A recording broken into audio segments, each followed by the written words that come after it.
ছাড়ছি, প্রতিনিয়ত কিছু কাজ করতে হচ্ছে। আমরা এখন আছি পদ্মা বহুমুখী সেতুর উপর দিয়ে। আমাদের সাথে আছে আমাদের সিনিয়র ভাই খোকন স্যার। আমরা এখন সুন্দর ঢেউয়ের তালে তালে আগে যেরকম ফেরি এগিয়ে যেত, লঞ্চ এগিয়ে যেত, সেরকম আমরা এখন এগিয়ে যাচ্ছি সেতুর উপর দিয়ে।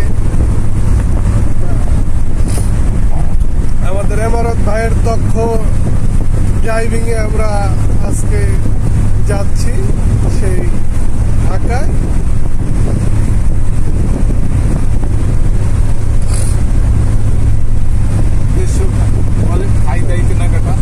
হ্যাঁ, আমরা আজকে দুপুরে কুটুম বাড়িতে লাঞ্চ করব, জিনিস খাবো, ঢাকায় ঘুরবো, কেনাকাটা করব।